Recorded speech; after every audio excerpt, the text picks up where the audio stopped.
Tell me what you see here, Chris. Let's take a look. Myself?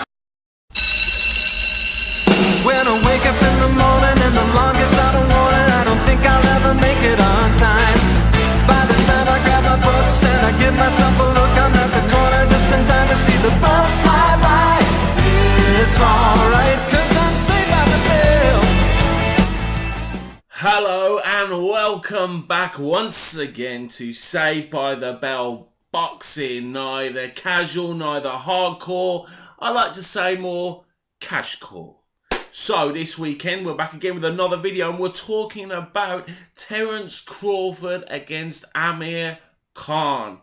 One of the pound for pound fighters we're going to see live this weekend on BT Sport against one of the much loved boxers from the UK, Amir Khan. So a lot of people are saying that this fight is throwing him to the lions. Amir Khan throwing him to the lions. He's going to get absolutely destroyed. Possibly so. That could definitely be a possibility. But one thing you've got to give to Amir Khan doesn't give a fuck. He don't care. You know, one thing I like Amir Khan. I like watching Amir Khan because you never know what you're going to get. It's a bit like, man, I use David Price as an example all the time. I think he's the most person I use as an example. But you never know what you're going to get with Amir Khan. Well, you do know what you're going to get. You're going to get fast hand speed, very good technically, in and out, exciting to watch. But you know at any point he could get caught on the whiskers and he could go down like a flat pancake, as we've seen a few times before, and been put down in fights that he's eventually won. I mean, one of the fights that I love with Amir Khan was the Marcus Medina fight. That was a great fight. It had me on the edge of my seat, and I loved every second of it, every minute of it. I like watching him. He's exciting. It's dramatic. It could go one way, it could go the other. And he has a great ability of dominating fights. Early on, he will dominate fights. But then the concentration goes and kaboom. It's lights out, good night, Vienna. Now, as I was saying, I love Amir Khan because he doesn't give a shit. He goes where he wants to go. He does what he wants to do. If he wants to go and fight in America, he'll go and fight in America. You know, he went from his original trainer, which I think was, I can't remember his name, Oliver.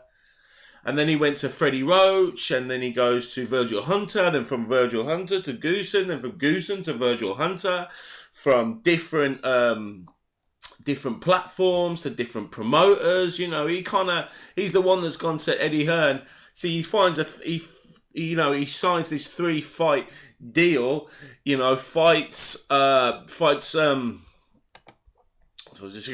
Le Greco on a comeback after the Canelo defeat, and then Vargas, and then Eddie Hearn's rubbing his hands and he's thinking, Kell Brook, let's make some money. And Amir Khan turns around and goes, nah, I don't think so, Eddie. I'm going to do what I want to do. I'll tell you what I'm going to do. I'm going to go and fight one of the pound for pound best fighters in the world, if not the pound for pound number one best fighter in the world, in many people's opinions. Not mine, but in many people's opinions. And it's like that for me. Him and Lomachenko and Terence Crawford are, for me, my two favourite fighters. I love watching Terence Crawford. So, let's talk about Terence Crawford. Now, Terence Crawford really came onto the scene, possibly in the British public, when he fought Ricky Burns and he took his first title at lightweight against Ricky Burns when he went to Glasgow. A lot of people didn't know a lot about Terence Crawford, and they really got to see that night. He is something very special, something very good. And when I use very special, there's only a handful of fighters that I actually would use those words to. And Terence Crawford is one of them. He has the ability to box orthodox to southpaw easily. I mean, you wouldn't know which one he was. There's very few fighters that can actually do that and pull it off. Very fighters can switch from southpaw to orthodox, but he does it with ease. He does it like it's natural. It's natural to him from one to the other. And if you didn't know, which way he fights. He's accurate. He's got good footwork. He can move well. He can fight off the back foot. He can counter punch. I mean, he's an all-round boxer, an all-round fighter. Very, very beautiful to watch. And I really enjoy watching him. Plus, if you watch him in interviews, He's very quite placid, quite humble. You know, seems like a nice, good guy. But when he's in the ring, he's nasty. He's nasty. He's got a mean streak. He loves his work. He loves hurting people. He'll play with people. He'll make faces. He'll talk to them. He'll taunt them into something, and then let his work do the talking. So he's a 3-weight world champion. That's no mean feat. He did talk about when he fought, I think it was Beltran at 135 at lightweight. That's when he started to struggle to make the weight, and his body started to grow into it, and he's slowly gone through the weights, beating Julius Ndongo, who Julius Ndongo, I believe, had beaten. I think it was Ricky Burns. Let me just check on that. He'd beaten. Yeah, he beat Ricky Burns, and we didn't really know much about Julius Ndongo, and I was quite impressed with him at the time because he was very unorthodox, very rangy, very awkward fighter to fight, and Ricky Burns struggled with him, and he held on to that title, and then he fought Terence Crawford and got battered, and that's when Terence Crawford became the undisputed super lightweight title holder. And then he moved up, and the move up was clever. The thing is with Terence Crawford, his career moving through weights and winning titles is quite clever. You know, went up and took that title from Jeff Horn, who was not the strongest champion at the welterweight division. So it was a nice little intro. Pardon me. It was a nice little intro into the welterweight division, and to pick up a title at the same time. Jeff Horn, who had beaten Manny Pacquiao previously. Then knocked out Jose Benavidez Jr. And now he's fighting Amir Khan. Now, the problem with Amir Khan, as I talked about earlier on, is he tends to switch off. He does so well. He can be winning a fight for 4 or 5 rounds, and then one moment of madness, one moment of lack of concentration, and it's over, and it's good night. Now, a lot is said about Amir Khan's chin, that he can't take a punch on the chin, and if you connect on the chin with him, he's going to go down. The problem is, it's not. I wouldn't say it's necessarily his chin's that bad.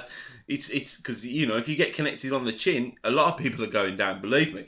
But it's not necessarily his chin is that bad. It's his defense. He leaves his hands open when he goes in with a combination. He comes back, his chin's up, and then he gets connected.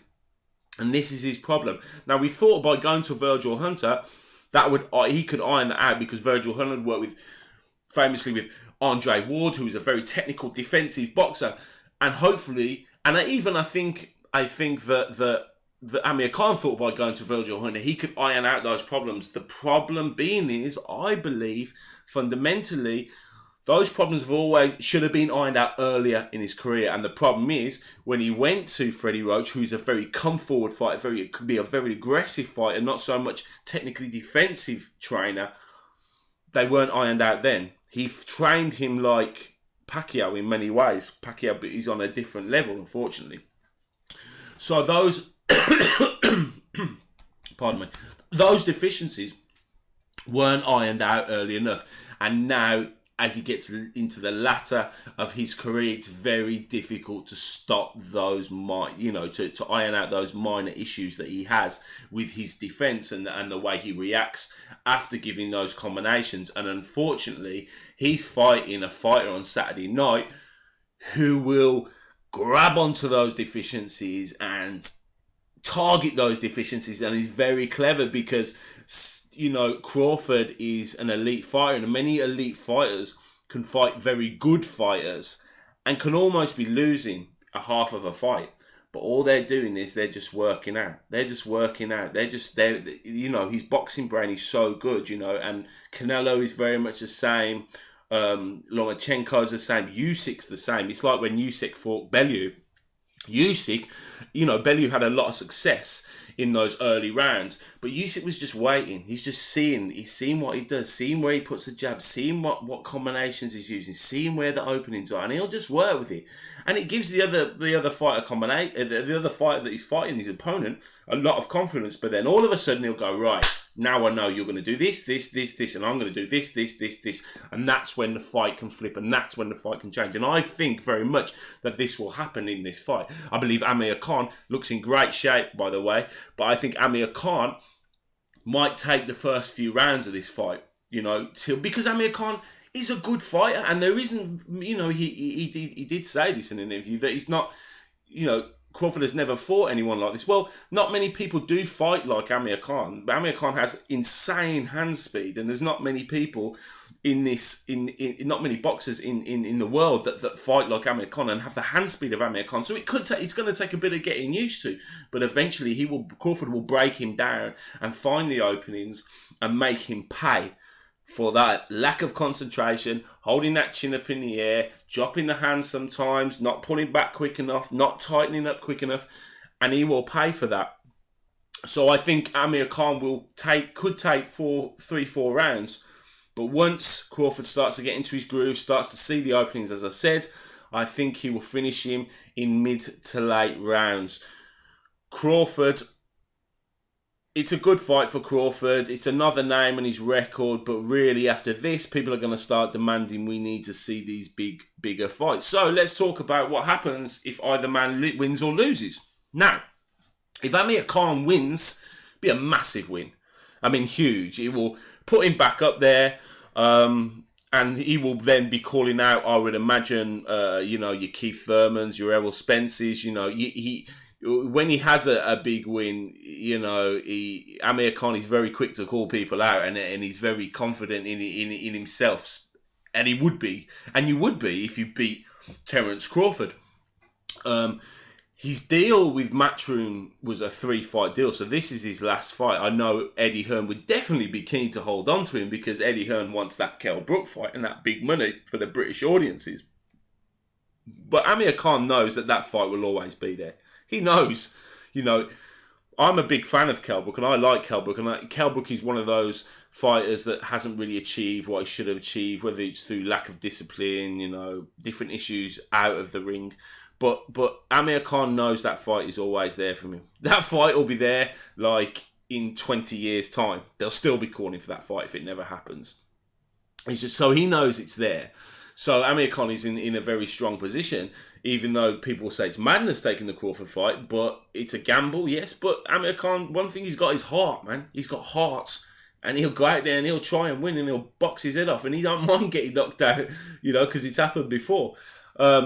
So if he wins, that will open doors for Thurman, and because of this Matchroom contract finishing, it would allow him to go to possibly to Al Heyman and get that Thurman or that Errol Spence fight. It opens doors there.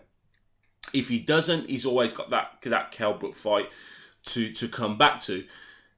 Honestly, I think it depends how his performance is. If he goes cold early, like within 3 rounds or 4 rounds or 5 rounds, and he gets knocked cold, I think there'll be a few knockdowns, I think.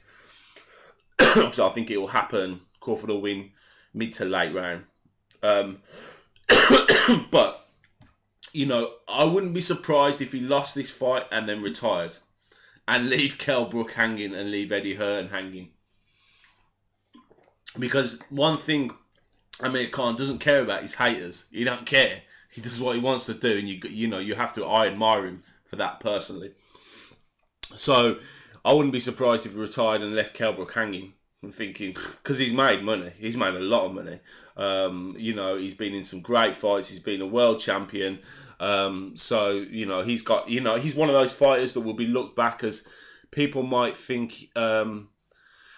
Possibly he wasn't that good, or maybe underappreciated. But the one thing you can say about Amir Khan, he'll always try and fight the best. He never really ducked anyone, and I don't think it's a matter with Kell Brook. And I'm a Kell Brook fan. I reiterate that, but I don't think it's a matter of him ducking Kell Brook. I just think he just thinks he's a level above when it comes to marketability and likability and popularity, and I don't think. For him, I don't think Amir Khan, Kell Brook will put the gold star on his career, because he's been in with a lot of big names. Kell Brook, on the other hand, really needs Amir Khan, especially now because his career is just, we don't know where it's going. It's filtering out. It's you just don't know where, But that's another story. That's another video. Now, Terence Crawford, on the other hand, when he wins this, which I think he will, when he wins this, then people are going to start asking, okay, well, you're the pound for pound number one, and he believes that, and a lot of people believe it.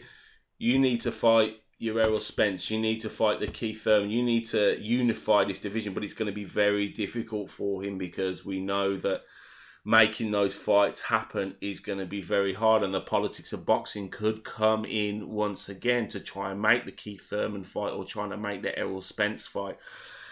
So I wouldn't imagine that fight, with Bob Arum in charge. I wouldn't imagine that fight's going to happen next, Errol Spence or Keith Thurman. There's going to be a lot of talks, a lot of negotiations for that fight to happen. I could talk about Crawford losing, but I just don't think he's going to lose, and where he would be if he lost. I just don't think he's going to lose. I just think he's just too good. He's one of those fighters that come around every era, that will be remembered in a really positive, great light. So, yeah, going into the fight, I'm looking forward to it. Definitely going to watch it, of course. I believe, it's on BT Sports, so I'll definitely tune into that. There's more fights as well. Garcia fighting Granados. I think that's on ITV, free, at 1 o'clock in the morning. So, free boxing. We never say no to free boxing, so we love that. So all in all, Terence Crawford's going to win this fight, mid to late rounds, stoppage, be knocked down a few times. I might be wrong, I might be right. Has Amir Khan switched on? Has he ironed out those deficiencies? Can he keep concentration for 12 rounds? Can he knock out Terence Crawford? So you know my opinion on that. Anyway, thanks for listening. Thanks for dropping by. I hope you enjoyed it. I've been reading your comments. It's all love and yeah, I'm really blown away and I really appreciate it. And any constructive criticism I always take on board and will always listen to. So that's the end of the video. I hope you enjoyed it. Like, subscribe, comment, love, share, notification. Ding, ding, ding, ding. Anyway, and I'll try to keep the volume down. I think it depends how close I sit to the computer makes it loud or quiet. I don't know, because yesterday when I made a video, Brown had the nipper upstairs, so I kind of wanted to keep the volume down anyway. Enjoy your night. Enjoy the rest of the week. I'll be back later on the week to talk about Garcia Granados, to talk about the undercards, Chisora, Josh Kelly. Oh, I love Josh Kelly. And hopefully it's going to be a good weekend of boxing and a good build up to the week. So anyway, that's enough from me. And remember, people, it's like a jungle sometimes. So be careful out there. When I wake up in the morning and the alarm gets out of warning, I don't think I'll ever make it on time. By the time I grab my books and I give myself a look, I'm at the corner just in time to see the bus fly by. It's alright, 'cause